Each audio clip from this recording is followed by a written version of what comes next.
নারীরা ফুলেরই মতো। ফুলের বাগানে যেমন কিছু ফুল থাকে শত বাধার পরেও তারা পুরোপুরি প্রস্ফুটিত হয়, ঠিক তেমনিভাবে আমাদের জীবনটাও তো একটা বাগানেরই মতো। আর সে জীবনে কিছু মানুষকে আমরা পাই যারা ফুলের কাঁটাগুলোকে উপেক্ষা করে ঠিকই প্রস্ফুটিত হন এবং তাদের সুবাসে চারিদিক মোহিত করেন। প্রিয় দর্শক, আজ তেমনই দুই অপরাজিতা ফুলকে আমরা আমন্ত্রণ জানিয়েছি বাংলাদেশ টেলিভিশনের নিয়মিত আয়োজন অপরাজিতার আজকের পর্বে। দর্শক, চলুন পরিচিত হব তাদের সাথে। আমাদের সাথে প্রথমেই যিনি রয়েছেন তাহসিন তমা, রেস্টুরেন্ট কনসালটেন্ট এবং ফুড স্টাইলিস্ট। সেই সাথে আছেন মোসাম্মদ নুসরাত জাহান নুহা, শিক্ষার্থী।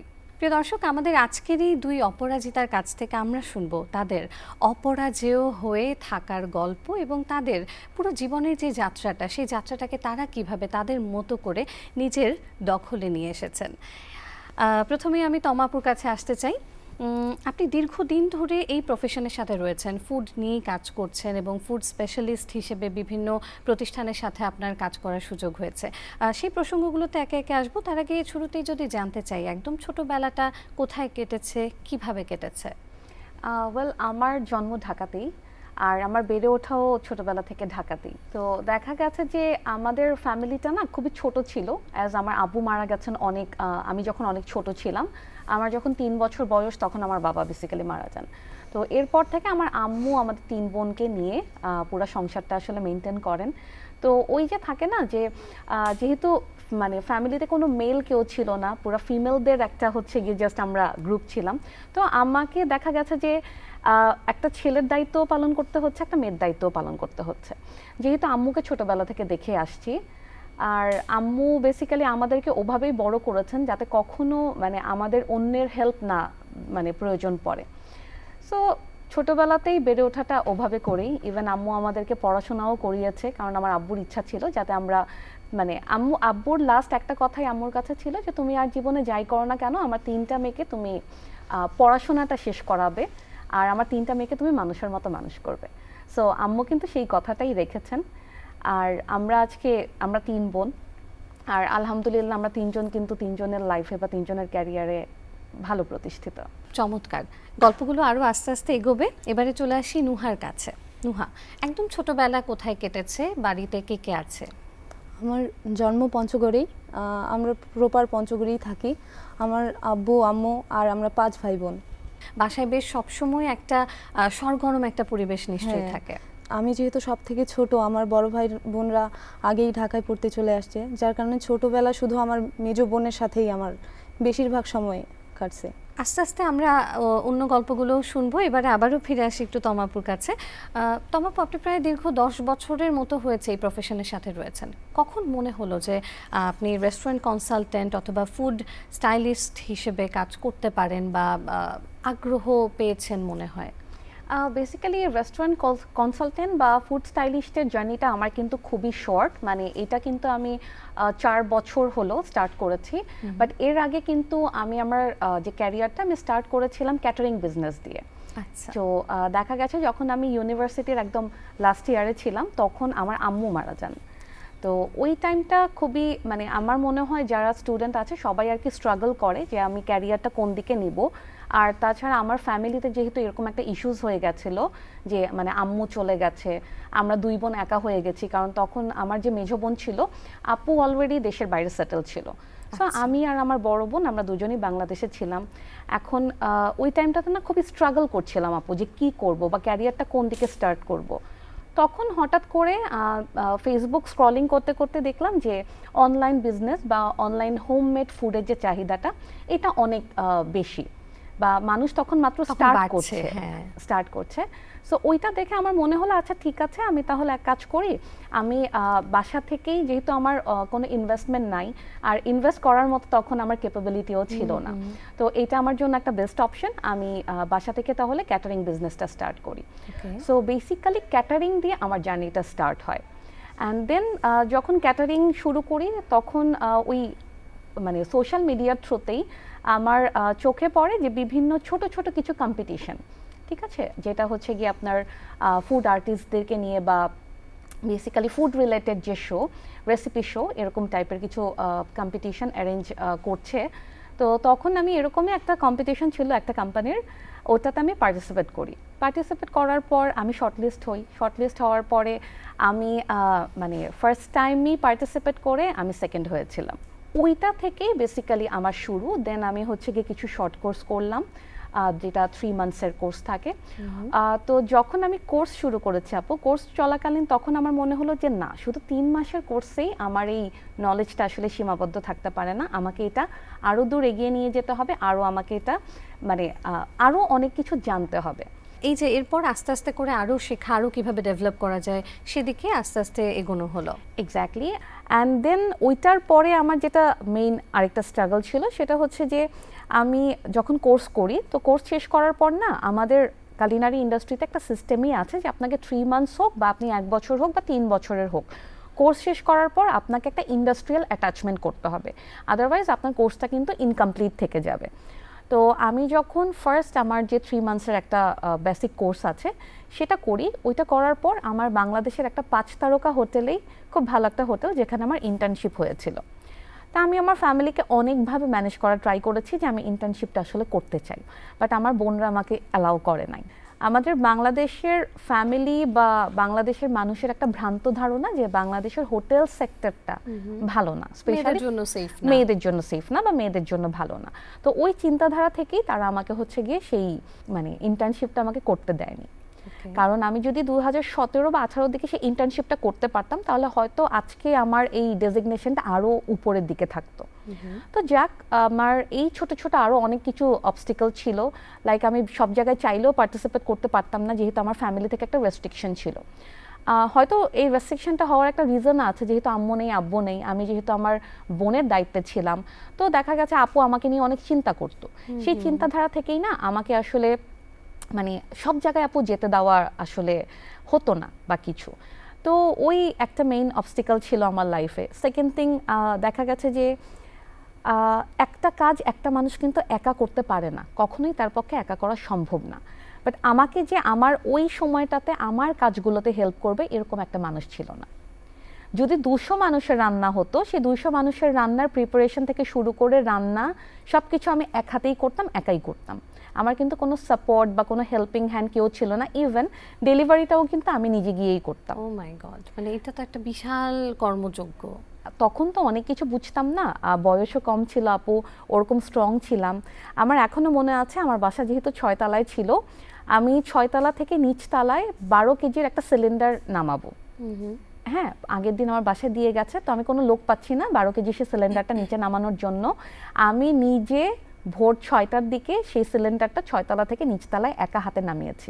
এই অনেক কিছু অবস্টিকল বা ওই ছোট ছোট জিনিসগুলো আসলে মানে অনেকটাই হয়েছে। আর পাশাপাশি একটা সেফটি ইস্যু ছিল, মানে এমন অনেক পরিস্থিতি সম্মুখীন আমাকে হতে হয়েছে যে যেখান থেকে একমাত্র আল্লাহ আর আমার মা বাবার দোয়া ছিল বলেই আমি হয়তো বেঁচে ওখান থেকে আসছি।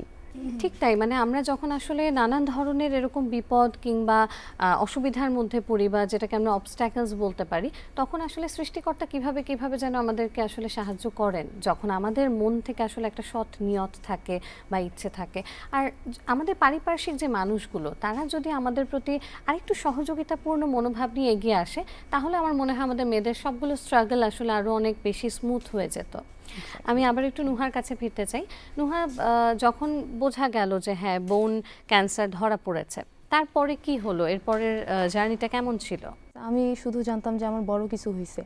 আর আমারই আরেকজন কেমো আমার সাথে নিত, ও কি করছে, ও হচ্ছে ফোনে সার্চ দিয়ে দিয়ে সব দেখতো, সেটা আবার আমার মধ্যে ছিল না, যার কারণে আমার জানাটা হয়েছে অনেক পরে। তো একটা একটা করে কেমো শেষ হয়েছে, আর আমার মনে হয়েছে যে আমি এক ধাপ আগে গেলাম, মানে আমি সুস্থ তার আরেক ধাপ আগে। আর ওই সময় যে ভাঙে পড়া বা অন্যান্য বাচ্চার, ওই সময় তো খুব বেশি ম্যাচিওর না, ক্লাস 8-এ পড়ি তখন আমি। কিন্তু সেই জায়গায় যদি আমি ভাবি, আমি আমার মানে অনেক মানে ম্যাচিওরলি ভাবতে পারছি, জানি না কই থেকে এই শক্তি আসছে, একমাত্র আল্লাহ জানে, আল্লাহই দিছে হয়তো। যার কারণে আমার খালি মনে হতো যে আমি পারবো, আমার দ্বারা হবে। এইভাবে আমি প্রত্যেকটা কেমো, আর কেমোর যে কষ্ট, এটা তো যে দিছে, যারা এখন দিচ্ছে বা তারাই জানে বা দিছে এর মধ্যে। তো যে একবারে হচ্ছে যেই ওষুধটা রগের ভিতর দিয়ে যাইতো খুবই হচ্ছে জ্বালাপোড়া করতো, কিন্তু মানে তখনও খুবই শক্তভাবে করতাম, কারণ আমার মধ্যে একটা জিনিস ছিল যে যেহেতু আমি বাড়ির সব থেকে ছোট, ইমোশনালি আমার ফ্যামিলি মেম্বার্সরা অনেক বেশি অ্যাটাচড আমার সাথে। কারণ আমার জীবনে আমার আব্বুকে আমি দুইবারই কান্না করতে দেখছি, একটা হচ্ছে আমার দাদি যখন মারা যায়, আর আরেকটা হচ্ছে আমি যখন অসুস্থ হই। কাজে আমার কাছে এইটা সবসময় এটা মেন্টালি সেট করা ছিল যে কান্না করা যাবে না, এই আর কি। এই জন্য এইভাবেই আর কি আমি মেন্টালি স্ট্রং এটা ভাবেই ছিলাম। তারপর তো জেএসসি পরীক্ষার সময় চলে এলো, জেএসসি থেকে এসএসসি, এসএসসির পরে আবার এইচএসসি ভর্তি পরীক্ষা। তো এই সময়টা আসলে কিভাবে কাটলো? এই সময় আমার আসলে লাক ফেভার করছিল, কারণ ওইটা করোনার সময় ছিল একবারে, ওই বছরটা তো 2020 সাল, তো পুরা লকডাউন। তো এই সময় আমি হচ্ছে অটো পাস হয়ে যাই এইটে, নাহলে আমার ইয়ার গ্যাপ দেওয়া লাগতো। তো এইভাবে আমি 9-এর মার্চ মাসে তো আমি পুরাপুরি ক্যান্সার মুক্ত। একটা টেস্ট করলাম, পিইটি সিটি স্ক্যান। এটা করার পরে হচ্ছে আমি নিয়মিত ফলো আপে থাকতাম, কিন্তু এইটার কারণে আমার পড়াশোনা শুরু করতে এই জন্য একটু দেরি হয়েছে। কারণ ওই ইয়াটা থেকে কাটায় উঠতে বা সবাই মানে বাসায় একটু আলাদাভাবে ট্রিট করতো, তো কাজেই পড়াশোনাটা একটু দেরি করে স্টার্ট করছি। আর বারবার ফলো আপে আসতাম ঢাকায়, পঞ্চগড় থেকে। তো এইটাতে আর আসলে অনেক দিন করে থাকা হইতো, যার কারণে পড়াশোনায় ভালো রকমের একটা গ্যাপ হয়ে গেছে। তো এই সময় আমি ছোটোখাটো আমার মানে আমি যেটা সেলফ এন্টারটেইনমেন্টের জন্য সেলাই করা, ছবি আর্ট করা, এগুলোর মধ্যে দিয়েই ছিলাম। ভোকাবুলারি মুখস্থ করতে আমি অনেক পছন্দ করতাম, ওই সময় আমি বেশ একটু স্টক করছি আমার।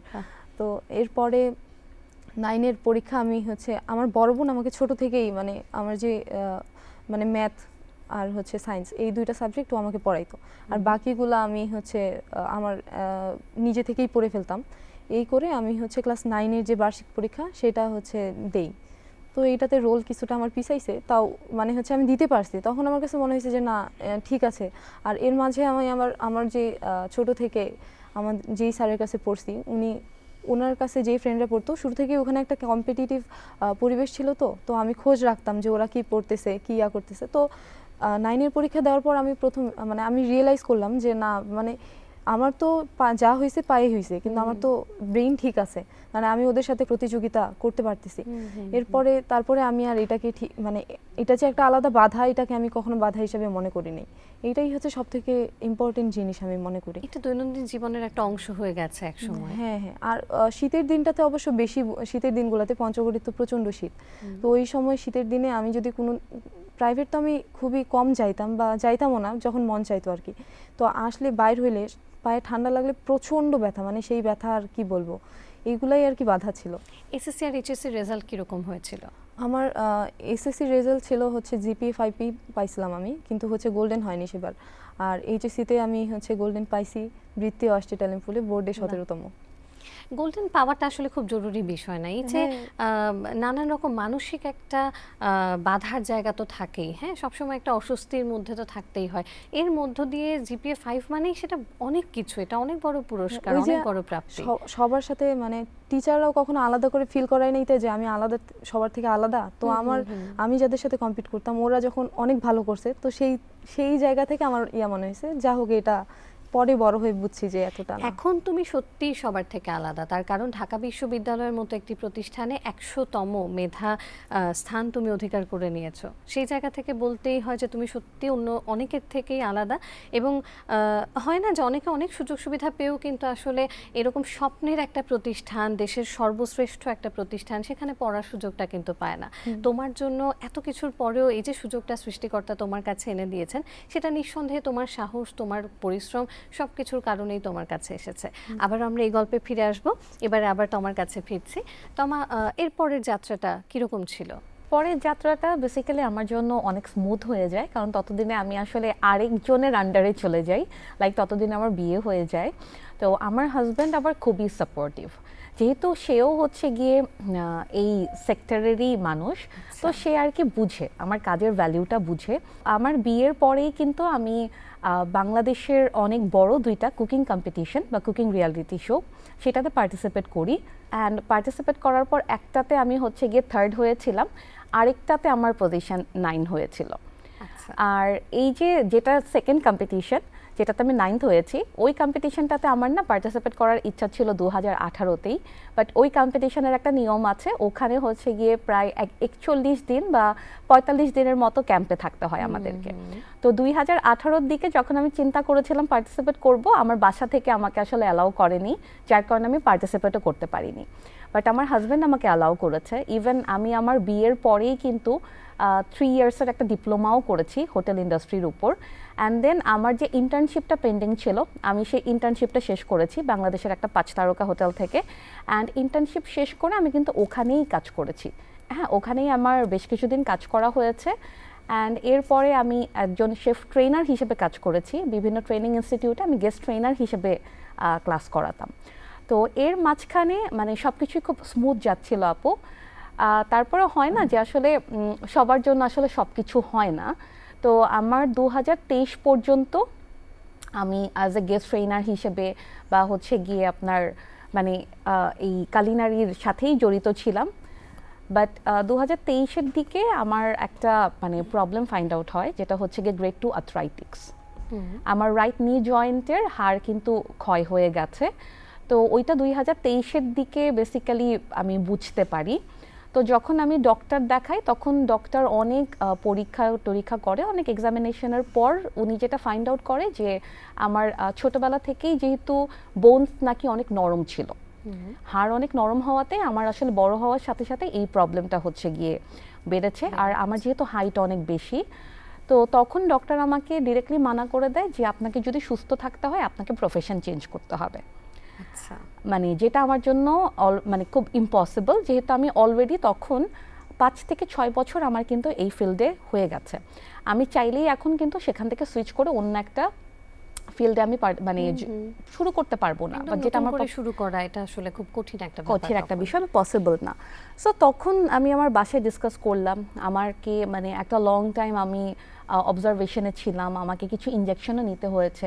এক একটা ইনজেকশন কিন্তু অনেক এক্সপেন্সিভ।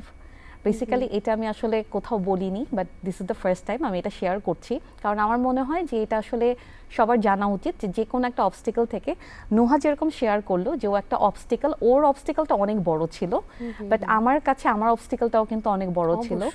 সো যারা আর কি এরকম ধরনের ফিজিক্যাল ইস্যুস ফেস করছে, তারা মনে করে যে লাইফটা আমার এখানেই থেমে গেছে। বিষয়টা কিন্তু আসলে এরকম না, মেন্টালি স্ট্রং থাকতে হবে। তো তখন থেকে বেসিক্যালি আমি চিন্তা করলাম, যেহেতু ডক্টর বলেছে যে আমি লং টাইম দাঁড়িয়ে কাজ করতে পারবো না বা লং টাইম আমি বসে কাজ করতে পারবো না, আমার অনেক রেস্ট্রিকশন আছে, তাই আমি যেটা করি আমার কাজটাকে আমি ফ্লেক্সিবল করে ফেলি। আর ওই তখনই বাংলাদেশের খুব টপ রেটেড একটা এজেন্সি আছে, সেই এজেন্সির একজন ভাইয়া আমাকে ফোন দিয়ে বললো যে এরকম এরকম একটা কাজ আছে, অ্যাডের একটা কাজ, তুমি কি করতে পারবে? আমি বললাম যে ভাইয়া কাজটা কেমন হবে? তখন ভাইয়া আমাকে বলল যে এরকম এরকম কাজ, তোমাকে হচ্ছে গিয়ে মেনলি ফুডটাকে রেডি করে ফুডটাকে গার্নিশ করে দিতে হবে। তো পরে আমি বললাম যে ওকে ফাইন ভাই, আমি পারবো। ঠিক তখন থেকেই আমার হচ্ছে গিয়ে ফুড স্টাইলিংয়ের কাজটা শুরু হয়। ওই একটা কাজ করেছি, ওই একটা কাজ আমার বাংলাদেশের খুব ফেমাস একটা প্রোডাকশন হাউস, ওদের সাথে হয়েছিল। তখন থেকে আমার শুরু, অ্যান্ড আলহামদুলিল্লাহ এখন পর্যন্ত আমার ওই কাজটা চলছে। এই সেক্টরে কাজ করা হচ্ছে। অ্যান্ড লাস্ট 3 ইয়ার্স ধরে আমি একজন রেস্টুরেন্ট কনসালটেন্ট হিসেবে কাজ করছি। মানে ওই যে বললাম না আপু, যে আমি আমার কাজটাকে ছেড়ে দেইনি, আমি আমার কাজটাকে একটু ফ্লেক্সিবল করে নিয়েছি। খুব ভালো লাগছিল শুনতে গল্পগুলো। আবারও আমরা ফিরে আসছি, আর যেটা আপনি বলছিলেন যে অবস্ট্যাকেল প্রত্যেকের জীবনেই থাকে, এক একজনের জীবনের বাধাগুলো বা সংগ্রামগুলো আসলে ভিন্ন ভিন্ন হয়, কিন্তু যার যার জায়গা থেকে তারটা তার কাছে ভীষণ কঠিন, অন্তত সেই সময়টায় সেটাকে অতিক্রম করার জন্য। নুহার কাছে আবারও ফিরে আসি।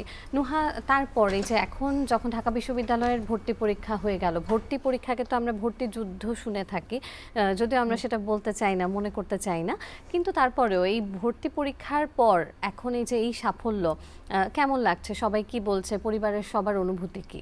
যেহেতু আমি সবার ছোট, ফ্যামিলির এক্সপেকটেশন, আমি ভাবছিলাম আমার প্রতি অনেক এক্সপেকটেশন আছে, কিন্তু আমার আব্বু, আমি চান্স পাওয়ার পর আব্বুর কাছে শুনলাম যে আমারটা নাকি বোনাস, মানে আব্বু আমার কাছে এতটা এক্সপেক্ট করেনি, মানে আব্বু অনেক বেশি খুশি।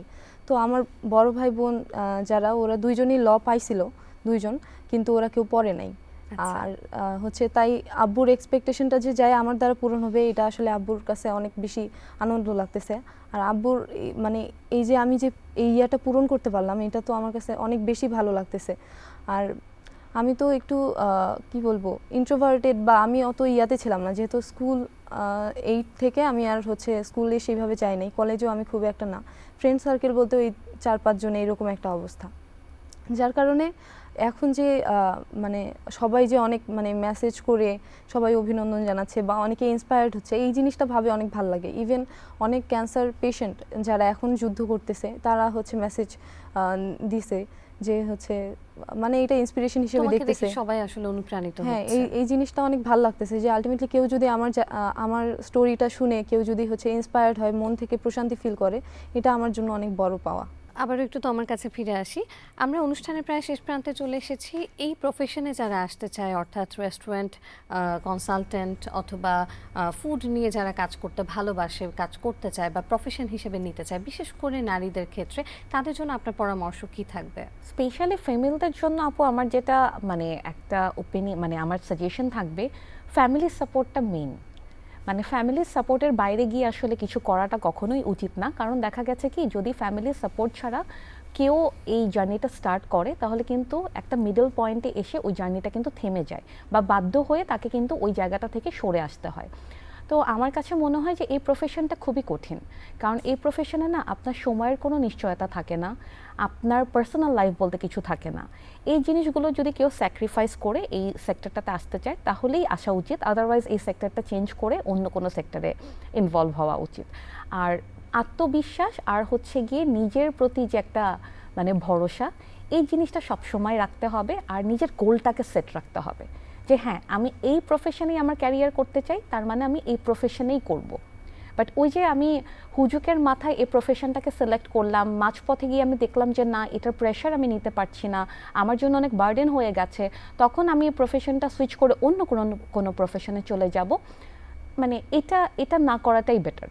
এটা করলে না তখন আসলে নিজের ওই ভ্যালিউটা থাকে না, মানে নিজের ভ্যালিউটা কিন্তু কমে যায়। সো যারা এই প্রফেশনে আসতে চায় তাদের জন্য আমার একটাই কথা যে আপনারা বুঝে শুনে চিন্তা ভাবনা করে তারপরে হচ্ছে গিয়ে এই প্রফেশনে আসেন। আর এই প্রফেশনে আসার জন্য স্যাক্রিফাইজিং মাইন্ডেড হতে হবে, কারণ এই প্রফেশনে আসলে আপনাকে অনেক কিছু ত্যাগ করতে হবে। ছাড় দিতে হবে। অনেক ধন্যবাদ। নুহার কাছে আসি। নুহা, তুমি তোমার বয়সী যারা আছে, যারা ক্যান্সারের সাথে যুদ্ধ করছে, তাদের জন্য কি বলতে চাও? তাদের জন্য যারা এই মুহূর্তে যুদ্ধ করতেছে অথবা বিভিন্ন সমস্যার মধ্যে আছে, তাদেরকে আমি বলবো যে আমাদের এই এজটাতে বা আমরা খুব সহজেই কোনো সমস্যায় পারপ্লেক্সড হয়ে যাই, মানে মনে হয় যে ওই জায়গা থেকে বের হওয়া মনে হয় আর সম্ভব না। কিন্তু আমার কাছে যেটা মনে হয় যে পজিটিভলি যদি কেউ ভাবে যে না আমার দ্বারা সম্ভব, এই জিনিসটা, এই মাইন্ডসেটটা আপনি যখন মস্তিষ্ককে সেইভাবেই হচ্ছে কমান্ড করবেন, কাজটা সহজ হয়ে যায়। মানে আমার ধারণা থাকা লাগবে যে আমি পারবো। পজিটিভলি ভাবলে আসলে সম্ভব সব কিছুই। আর এইভাবে ভাবা উচিত যারা এই মুহূর্তে ফাইট করতেছে, তারা যদি ভাবে যে আমি যত একটা একটা করে পদক্ষেপ আগাচ্ছি, মানে আমি সুস্থতার দিকে আরও আগাই যাচ্ছি, যেটা আমার মোটিভেশন ছিল, আমার মোটিভ ছিল। তো এইভাবে ভাবলে আশা করি তাদের জার্নিটা সহজ হবে। তো আমি বলবো পজিটিভলি ভাবতে আর এই মাইন্ডসেট রাখা যে আমি পারবো। অনেক ধন্যবাদ দুজনকে আমাদের আজকের এই অপরাজিতার আয়োজনে আসার জন্য। প্রিয় দর্শক, আমাদের সমাজে নানান বয়সী নানা মানুষ বিভিন্ন সময় নিজেদের নানান সংগ্রামকে অতিক্রম করে এগিয়ে যায় সামনের দিকে। এভাবেই আমাদের সমাজের নারীরা বিশেষ করে অপরাজিতা হয়ে উঠুক, সেই প্রত্যাশা নিয়ে আজকের মতো বিদায় নিচ্ছি। আপনাদের সাথে ছিলাম জোনাকি জ্যোতি। আগামী পর্ব দেখার আমন্ত্রণ জানিয়ে আজকের মতো এখানেই শেষ করছি আমাদের অপরাজিতার এই আয়োজন।